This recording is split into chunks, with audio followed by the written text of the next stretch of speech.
This is The Process Shot. I'm Michael, I'm lost in reminiscing, and I've seen My Winnipeg, the 2007 absurdist Canadian docu-fiction film from director Guy Maddin, in which he looks back upon his life as he tries to escape his hometown, his past, and most of all, his mother. Mixing fantasy scenarios and stories with real-life locations and events, he talks at length about the city and its mysteries, from the supernatural energy of the underground rivers beneath above-ground rivers, to the dilapidation and demolition of various landmarks, and his belief that in order to truly leave Winnipeg, he must film his way out and recreate key scenes from his life, right down to renting his old home and hiring actors to recreate those years of his childhood. The movie barely hides its disconnection from reality, going as far as to open with a short clip of behind-the-scenes footage, before going right into surreal, stylized shots of Maddin on a train heading out of town. It's not too difficult to tell what is based on truth and what is not, but it's all presented with the same direct tone, with few breaks between fact and fiction. It's all paced pretty quickly as well, sort of like a stream of consciousness, but delivered more with confidence, as if everything being discussed were completely natural, no matter how offbeat it might actually be when you think about it for very long.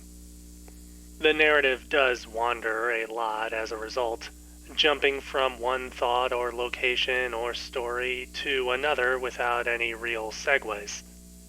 Of course, being primarily from Maddin's point of view, it's understandable that this is the case, and so it could be interpreted as the city as he's come to see it, with the false memories reflective of some other subtextual feeling he holds towards his hometown or his past.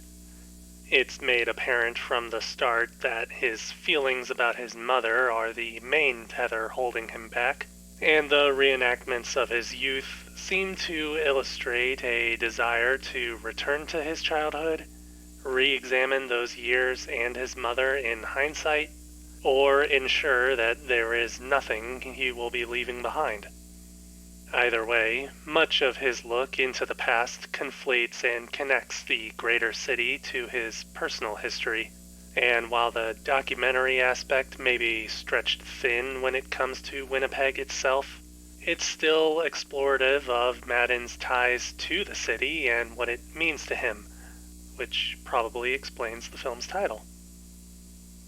Part of what sets the film apart from other docufiction or mockumentary films like it is, again, its unique presentation, which shares its subject matter through a very fractured perspective.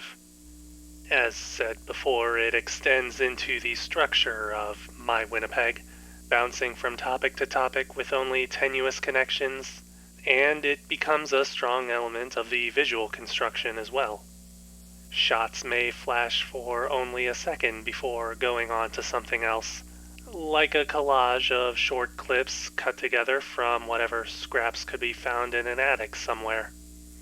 This also shows in the footage being seen, which ranges from professional shoots to candid shots to what seem like archival material and newsreels, all of which compound together to lend credence to each other and to blend into a dreamlike walk of sorts through Maddin's fantasy and memory.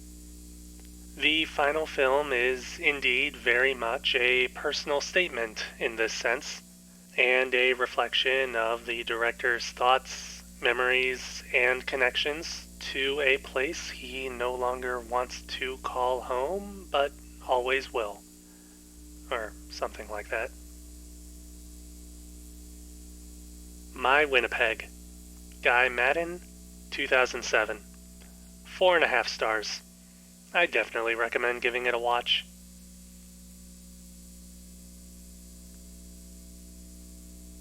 That's it for this review. If you liked it, leave a like. If you have something to add, leave a comment. Subscribe to the channel for more reviews. It was actually pretty difficult writing this review out. I chalk it up to how much of the film is a personal statement for the director, and not because I got distracted. Honest.